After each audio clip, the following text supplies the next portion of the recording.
apa saja yang perlu dipersiapkan sebelum melakukan pendakian di gunung? Saya akan membahasnya atau memberi tips 5 hal yang harus teman-teman lakukan sebelum melakukan pendakian ke gunung. Baik, langsung saja. Yang pertama yang teman-teman harus lakukan adalah mengenal gunung yang ingin didaki atau ingin dituju. Kenapa harus mengenal gunung yang ingin dituju terlebih dahulu? Karena teman-teman pertama harus tahu informasi tentang gunung tersebut, yaitu minimal teman-teman harus tahu seberapa ekstrim jalur pendakian dari gunung tersebut. Nah, karena biasanya banyak setiap gunung ataupun walaupun satu gunung memiliki banyak jalur pendakian, itu memiliki tingkat kesulitan yang berbeda-beda tentunya. Jadi teman-teman harus mengenal dulu gunung yang ingin didaki tersebut. Terus dengan seperti itu teman-teman bisa mengetahui kondisi gunung yang teman-teman ingin daki atau kondisi terbaru dari gunung tersebut. Karena alam itu sewaktu-waktu selalu berubah dengan cepat. Jadi teman-teman harus menggali informasi tentang gunung-gunung tersebut.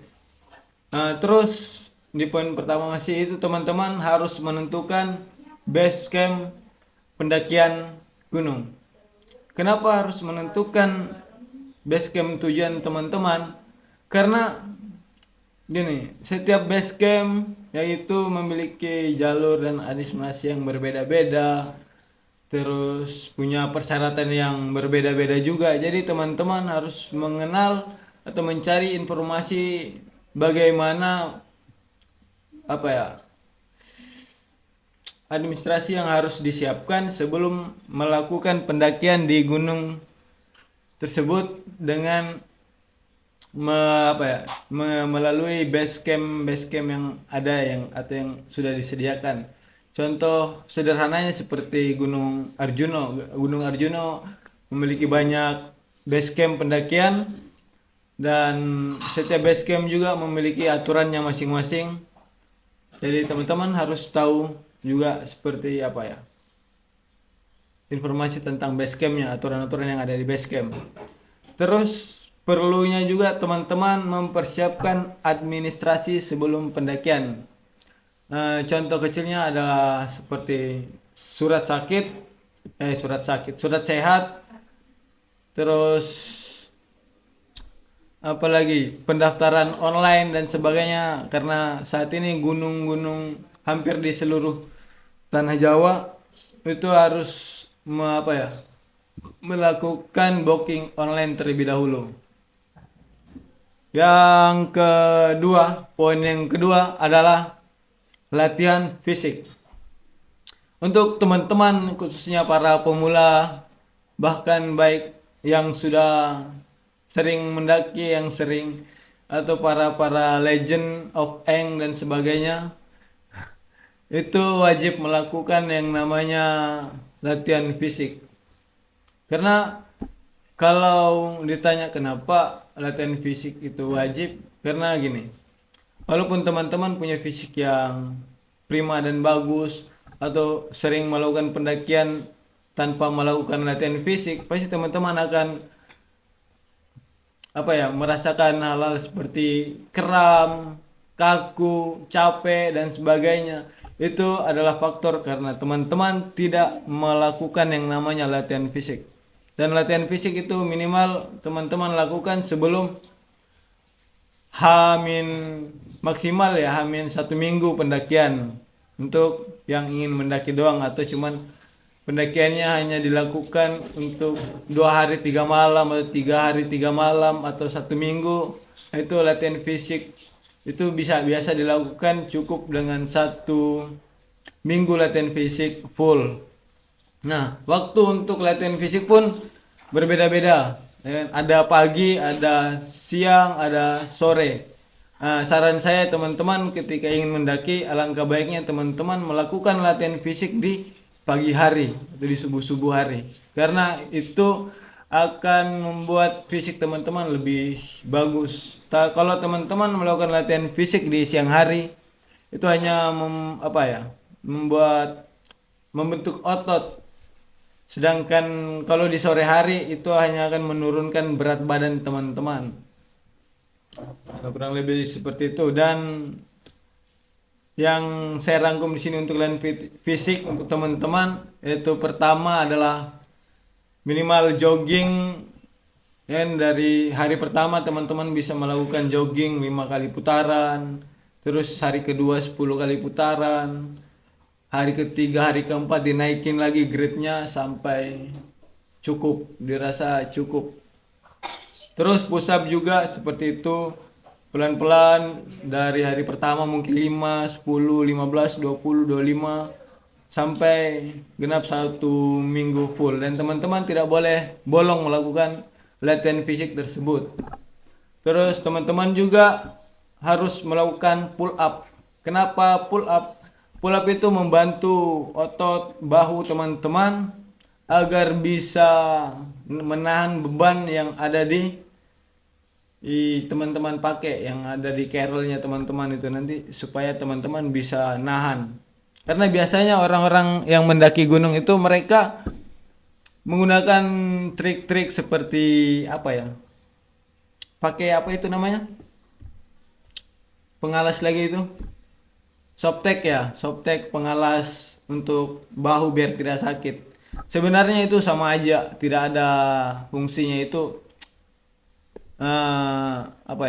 kesalahan atau tidak betul. Karena walaupun teman-teman pakai softtek untuk melindungi bahu sebanyak apapun, itu tidak akan mampu menghilangkan rasa sakit atau beratnya, ya kan? Jadi yang paling bagus adalah melakukan pull up. Terus teman-teman juga perlu melakukan sit up sama halnya dari 5 sampai seterusnya hingga dirasa cukup. Jadi teman-teman minimal jangan bolong-bolong melakukan latihan fisiknya, karena itu sangat akan berguna ketika di lapangan. Karena gini teman-teman, ketika tidak latihan fisik juga itu, ketika naik dan sudah capek, minimal teman-teman pasti tidur, sudah pasti tepar dan sebagainya, tidak ngurusin lagi hal-hal lain, kecuali yang teman-teman lakukan itu pasti mencari tempat istirahat atau tidur atau rebahan biar menghilangkan rasa lelah. Nah, latihan fisik itu fungsinya biar teman-teman tidak langsung kelelahan, karena bisa agar terhindar juga dari beberapa faktor cedera dan sebagainya, dan kemungkinan terburuk adalah hipotermia. Oke, masuk ke poin ketiga.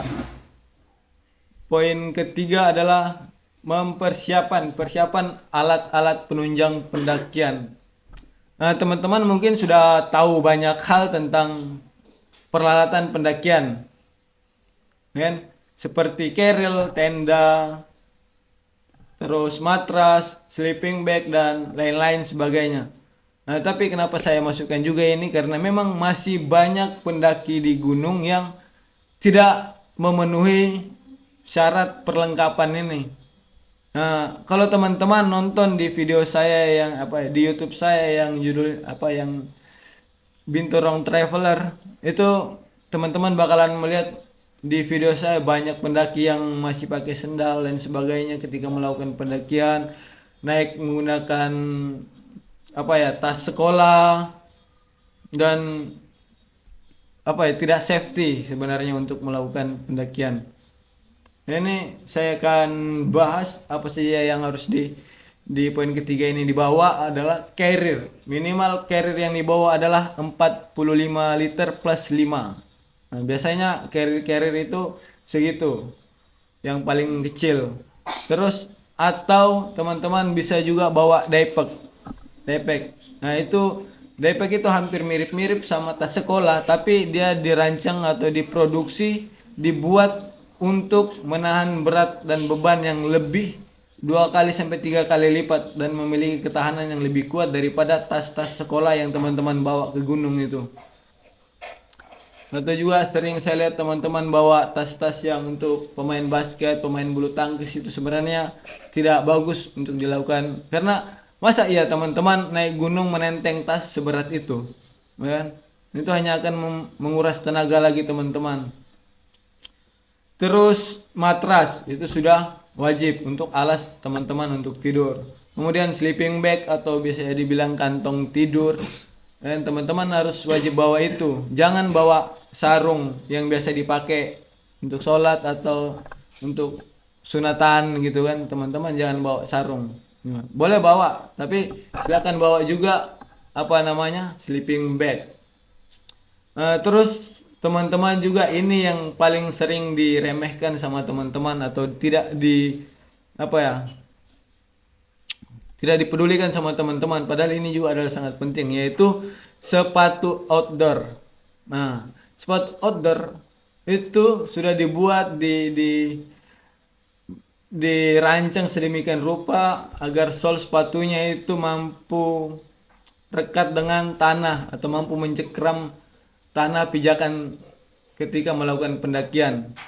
Nah, banyak juga kalau teman-teman nanti melihat video saya di Binturong Travel, teman-teman bakal melihat ada orang yang cuma pakai sepatu sneakers ya dengan merek-merek yang biasa dipakai untuk sekolahan, untuk kuliah itu dipakai naik gunung. Terus teman-teman juga biasa ada yang saya lihat pakai sepatu futsal, sepatu olahraga lainnya. Sebenarnya itu tidak recommended, itu akan sangat berbahaya karena mereka tidak dibuat dan dirancang untuk melakukan trekking. Jadi teman-teman wajib menggunakan sepatu outdoor. Jangan melakukan pendakian menggunakan sendal apalagi. Ya, kita manusia bukan nakama kita Luffy yang kemana-mana pakai sendal andalan dia, ya kan? Terus teman-teman juga perlu menyiapkan celana outdoor. Kenapa celana outdoor? Ya, kenapa harus celana outdoor? Karena kalau teman-teman pakai celana jeans itu bobotnya sudah sangat berat. Itu akan menguras kalori teman-teman, menguras tenaga teman-teman ketika bergerak melakukan hiking. Dan celana jeans juga agak susah kering. Dan cuaca di gunung, lingkungan iklim di gunung itu selalu basah. Ya. Jadi carilah celana-celana outdoor yang mudah kering dan bisa jadi yang waterproof agar teman-teman nyaman tidurnya dan tidak resah, tidak terkena penyakit gunung, yaitu ya hipotermia itu. Terus hal lain adalah jaket outdoor atau raincoat. Nah, jaket outdoor ini fungsinya dipakai ketika beraktivitas di base camp atau di camp tetap atau di area camp. Karena suhunya dingin, teman-teman nggak mungkin pakai baju-baju biasa. Dan mungkin ada yang tidak tahan dingin ya bisa pakai itu. Karena memang cuaca di gunung itu sewaktu-waktu bisa berubah kapan saja dia mau. Karena iklim di gunung tidak menunggu kita siap, tapi kita yang harus mempersiapkan diri sebelum itu terjadi. Terus cooking set atau nesting. Nah, teman-teman juga harus tahu nih bedain yang namanya cooking set dan nesting. Nesting itu kalau teman-teman mikir nesting itu yang kotak tentara itu bukan, itu tetap cooking set. Atau yang bulat-bulat itu, teman-teman mikirnya itu nesting, itu bukan, itu cooking set. Nesting adalah satu paket alat masak satu paket yang ada kompornya, yang biasanya digunakan atau kompornya itu punya bahan bakar yaitu spiritus. Jadi teman-teman juga harus tahu bedain cooking set dan nesting. Terus teman-teman juga wajib membawa pakaian ganti, tapi jangan terlalu banyak. Oke. Terus teman-teman juga wajib dan perlu bawa sendal. Nah, tapi sendalnya jangan dipakai untuk nge-trek. Sendalnya dipakai ketika beraktivitas di area camp saja, seperti pergi buang air, pergi ambil air, pergi sholat, ngaji. Ya kan? Itu bisa teman-teman gunakan sendal, jangan gunakan sepatu. Oke? Biar sepatu teman-teman itu lebih awet. Dan kalau teman-teman tidak punya alat-alat seperti ini, teman-teman bisa sewa saja. Lebih baik teman-teman mengeluarkan uang 10.000, 20.000, bahkan 100.000 untuk menyewa alat-alat ini. Itu lebih baik daripada teman-teman nantinya harus direscue dan dibawa ke rumah sakit karena sakit, karena kecelakaan dan sebagainya. Dan kemungkinan terbesarnya adalah teman-teman bakalan koit, ya kan? Jadi lebih baik keluarin uang 100-200 ribu untuk sewa alat daripada dirawat di rumah sakit yang lebih mahal harganya. Kemudian membentuk tim pendakian. Tim pendakian itu wajib dan perlu, khususnya buat teman-teman yang lagi-lagi baru melakukan pendakian. Terus teman-teman juga ketika melakukan pendakian jangan memilih leader yang baru atau belum paham tentang gunung. Ya. Dalam tim itu ada dua yang dinamakan tim. Fungsinya adalah dua leader, yaitu leader di depan dan leader di belakang yang dinamakan sweeper. Bukan sweeper si pencuri ya. Itu nanti ada Dora nanti. Suruh buka peta lagi. Nah, fungsinya itu leader di depan adalah minimal dia orang yang sudah pergi ke gunung itu, terus tahu semua yang dipersiapkan itu. Terus kalau untuk sweeper itu untuk membackup anggota timnya di pendakian yang mungkin kelelahan, yang capek dan sebagainya. Jadi itu tim juga diperlukan. Dan untuk tim-tim pendakian harap lebih menjaga teman-temannya ketika melakukan pendakian dan jangan terlalu buru-buru. Kalau capek istirahat, ya kan? Jangan dipaksakan karena lagi-lagi puncak itu adalah bonus. Dan jangan terlalu mengejar yang namanya sunrise dan sunset, ya kan? Karena mungkin bisa jadi teman-teman hari ini tidak puncak karena di atas lagi mendung. Dan ketika besoknya teman-teman naik lebih cerah lagi daripada yang kemarin, ya kan? Jadi banyak juga yang saya temuin orang-orang yang langsung datang naik puncak nunggu pagi mau sunrise mau apa segala macam. Ingat kalian ke gunung, orang ke gunung itu bukan mau foto-foto doang. Ke gunung itu buat istirahatkan pikiran, meringankan lelahnya, ya kan, menjauhkan diri dari kota, kebisingan dan sebagainya. Oke, jadi tolong dikondisikan lagi fisik dan sebagainya. Terus yang kelima adalah logistik untuk pendakian. Nah, logistik pendakian itu saya rangkum ada beberapa yang sangat penting yang harus dibawa untuk teman-teman. Karena memang banyak juga itu. Ada saya temui orang yang naik 2 hari 3 malam tapi cuma bawa roti tawar. Nah gitu kan. Nah ini bawa mie juga, ya kan. Padahal harusnya teman-teman yang melakukan pendakian dengan olahraga yang ekstrim seperti ini harusnya wajib menghindari yang namanya mie yang berlebihan, bukan dilarang. Mie yang berlebihan itu tidak boleh. Nah, pertama yang teman-teman persiapkan adalah beras. Kalau teman-teman tidak bisa masak di gunung karena takut hangus dan sebagainya, teman-teman bisa beli nasi instan. Nah, sekarang ini sudah banyak nasi instan yang dijual di online shop. Itu harganya sekitaran berapa ya? 17 ribuan kurang lebih. Terus teman-teman juga perlu minyak goreng, nugget atau sosis, terus coklat batangan, terus gula merah juga penting. Gula merah itu ada caranya, jangan dibawa bulat-bulat langsung. Teman-teman bisa langsung dicairkan dulu, dipanasin dengan air banyak-banyak, terus diisi di botol. Itu fungsinya untuk membuat kita tetap fit ketika kelelahan. Terus madu juga perlu, tapi ketika mendaki sebaiknya ngetrek, teman-teman sebaiknya jangan mengkonsumsi madu karena madu itu apa ya? Kalau teman-teman sudah mengkonsumsinya memang enak dan manis, tapi teman-teman itu lebih cepat dehidrasi. Apa ya, konsumsilah madu di camp-camp aja, di tempat-tempat peristirahatan ketika istirahat. Jangan, kadang teman-teman saya lihat banyak yang mengemut madu ketika jalan dan sebagainya. Itu sebenarnya kesalahan besar karena itu akan membuat teman-teman lebih cepat dehidrasi. Terus ya teman-teman bisa bawa snack, kopi, susu, penunjang lainnya. Kurang lebih seperti itu. Nah, terus jangan lupa bawa air minum.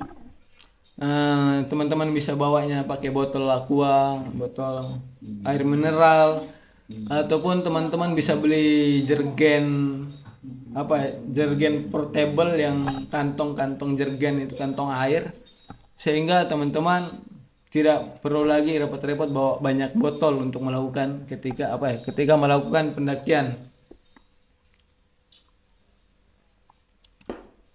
Nah, mungkin sudah itu saja 5 poin utama yang saya rangkum untuk teman-teman yang melakukan pendakian atau ingin penasaran dengan gunung.